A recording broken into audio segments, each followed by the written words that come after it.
Good morning, my garden and YouTube friends.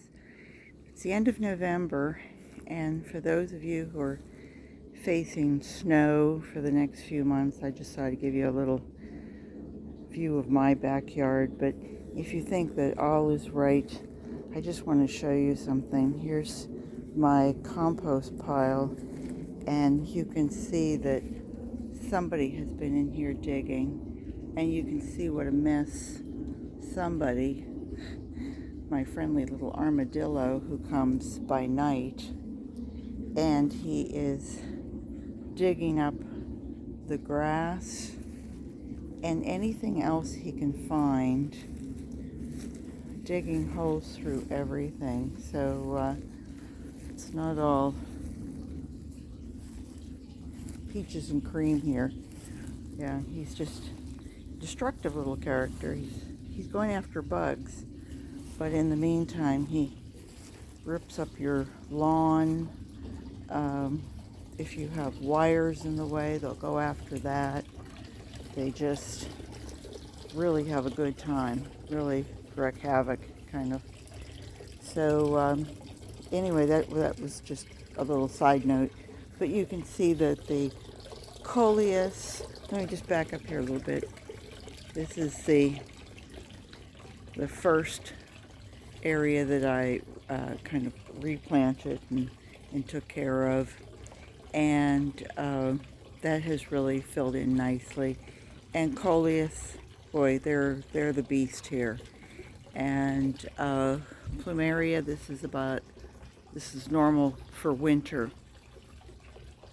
And then coming back down, this is the purple fountain grass that I cut back right before Halloween, and you can see it's really rebounded. Crepe myrtle, this is what they look like in the winter. This is supposed to be a red Florida maple, and I mean, other than just a little tiny bit of red leaves, I don't see it really turning red, but it's very pretty. Another crepe myrtle. You can see more coleus. Grows almost wild for me. I separated the amaryllis that I had from years past. I took off all the babies and planted those in pots, and you can see where they were in pots for a while, and then I decided I would plant them in the landscape, so to kind of naturalize them. Here, amaryllis grows in the ground year after year. You can see the mother-in-law's tongue is flowering. I don't know if many people know that it flowers, but it does. A Norfolk pine that I'm sticking back in the corner till I decide what to do with. And my compost pile, which that armadillo seems to like. I think he's probably digging in there for the earthworms that are coming up. And then this is the side of the yard that matches the other side. You know, they're both fenced for the north and south, and that's turned out really quite well. They tea plants, it's T-I, but pronounced T. Coleus, what else have I got down there? Oh, it was called gold dust. It's a little vine, or a little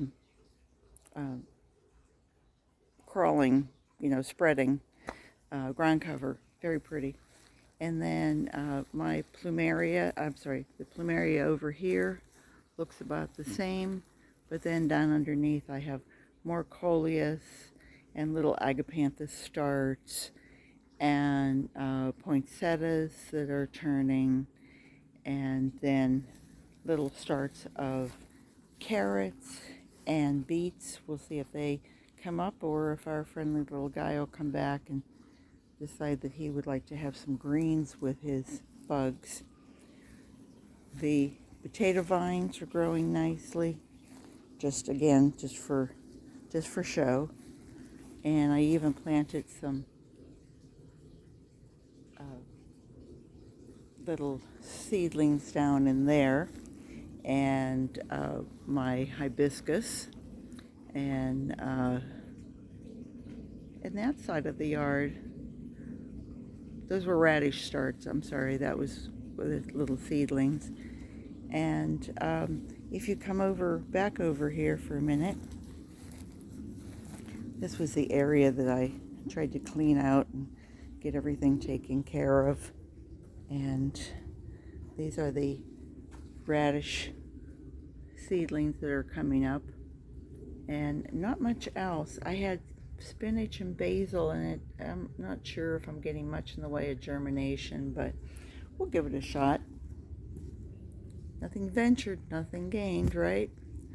So you can see the poinsettias are just starting to turn.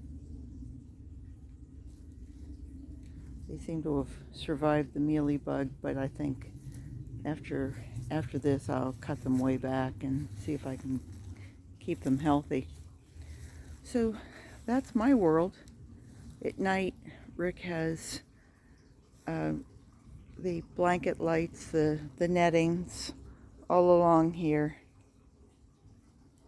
So our backyard is lit quite nicely.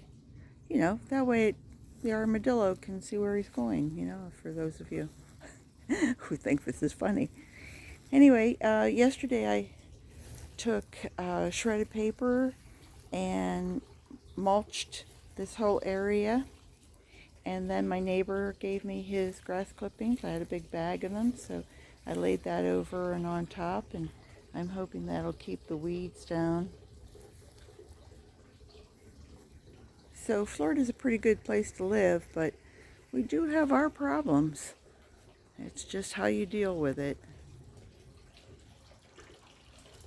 Yeah, I'd say this is a pretty good place to be. So until the next time, take care, you guys. Bye-bye.